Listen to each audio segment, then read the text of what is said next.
Hey, I'm Nick Taves, and this week we are continuing our series in John.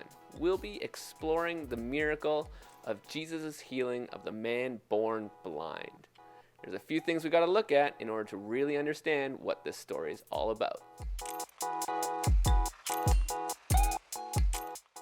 This miracle kicks off with a very controversial topic. What is the deal with sin and suffering? And this is a problem that almost all religions deal with in one way or another. And in Judaism, it's no exception. They wrestled with this question too. For example, the book of Job, which is thought to be one of the oldest books in the Bible. It deals with this topic exactly. And Job's friends think they've got it all figured out. They think Job has sinned.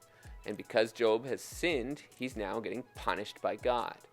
This kind of theology is called retribution theology. It's this idea that God or the gods punish wrongdoers by sending them bad events. So sickness, disaster, poverty, you name it, gods are sending it because you did something wrong.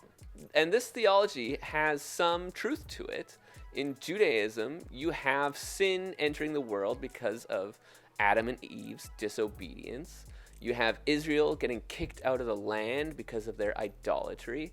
There is some backing to this that God punishes evil. However, there are exceptions we find, and Job is one of those. A man who is not being punished by God, and yet bad things are still happening to him. So the disciples seem to be having this question on mind as well when they ask Jesus, who sinned in order to cause this man to be born blind? Was it the man who was just a baby and somehow sinned before being born, or was it his parents? Jesus' response is telling, because the first and foremost thing that Jesus emphasizes is that there is work to be done, and Jesus is going to be doing that work as well. And he uses this phrase again of light and dark, that while the light is around, work can get done, but as soon as it's nighttime, there will be no more work done.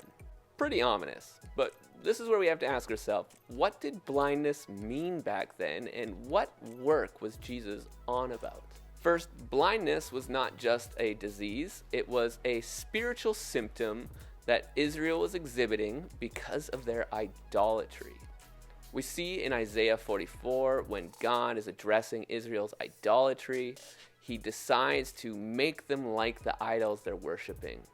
He closes their eyes, he shuts their mouths, he plugs their ears. They are made deaf, blind, and mute.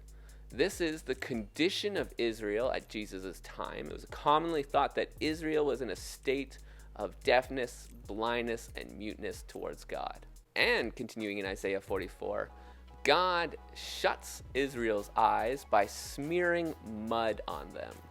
And the result is that Israel is blinded. So lo and behold, Jesus comes to a man born blind, smears mud on his eyes, and then sends him to wash them. Jesus is healing the blindness here symbolically of Israel. He's offering them this idea that they could be washed clean and made right with God, to forgive the sin of idolatry, and to take away this paralysis that was brought on by their idolatry. So this is the work that Jesus has come to do. He's come to remove the blindness, the obstacles that have kept Israel separated from God. But when Jesus sends the man to the pools to get washed, and the man is then sent to the Pharisees, they all reject him. They reject him because they don't see what Jesus is doing, and they don't understand, and they're not receptive to it. This story is a pretty tough one, and it has a pretty sour ending to it. And that's because in the next verses, we're going to be seeing subsequently way more controversy, an upping and escalation of the disagreement, and accusations towards Jesus. This story isn't going anywhere good. But we're going to see again in our next video of how Jesus takes this time and this moment, this pinnacle moment of conflict, and chooses to act in a way that is unparalleled. That's right, we're talking about resurrection.